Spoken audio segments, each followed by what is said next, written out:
Since its announcement, DZO's PAVO anamorphics have been a roller coaster ride.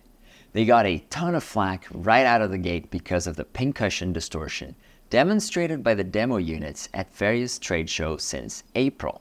So much flack that DZO promised to reverse distortion to the audience favorite barrel type. Y'all did it. I got the 28, 40, and 75mm here, and I've used them while helping friends making a music video. This is what we got.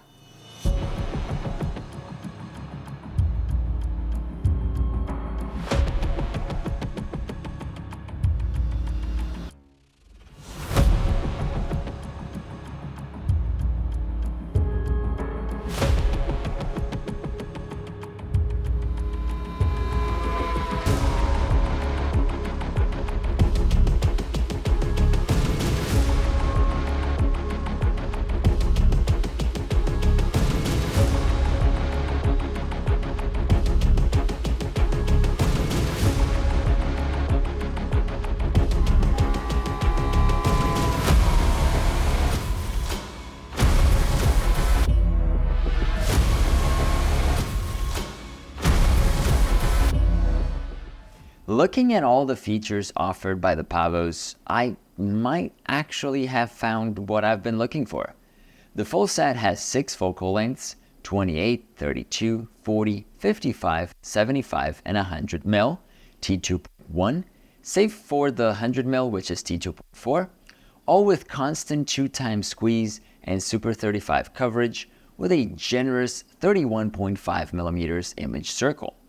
We'll get back to discuss this coverage later in the video. Just keep in mind that I filmed all of this talking head on full frame. They give you the option to pick between neutral coatings or blue, which affects flares, and to choose engravings either in metric or imperial. The ones that I got here are imperial.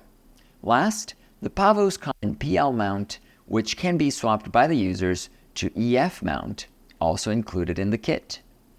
Each lens weighs between 1.2 and 1.6 kilograms, or 2.6 to 3.5 pounds, which is not that much when compared to the punch they pack. The front diameter is 95mm for clip-on matte boxes and 86mm threads for filters. Each lens has a support slot at the very front with 3/8/16 threads, which goes with the extension rods included in the kit. The lens sizes vary according to their focal length, but the geared iris and focus rings are always at the same placement from the mount. This is becoming the norm, and I look forward to not even having to say it in the future. Focus comes down to 1'4" or 40 centimeters on the 28mm, 1'6" or 45 centimeters on the 40mm, and 2'8" or 80 centimeters on the 75mm. All of them with 280-ish degrees of throw for accurate control by your focus puller. The PAVOs also have a third ring on the back, which you can use to adjust your flange distance and make sure focus is perfect in matching the engravings. You only need to do this one time and they should be good. The difference for me was noticeable, especially at the faster stops. Each lens sells for $5,500 or 16 grand for a set of 3, which comes in this case, or $31,000 for all 6 lenses in 2 hard cases. The cases include replacement EF mounts, shims, tools, and lens supports. In terms of performance, I was impressed by how well they resolved at T2.1. I could see the pixels on my TV screen, and that's unusual. It didn't feel overly sharp though, with nice focus fall off towards the edges and corners.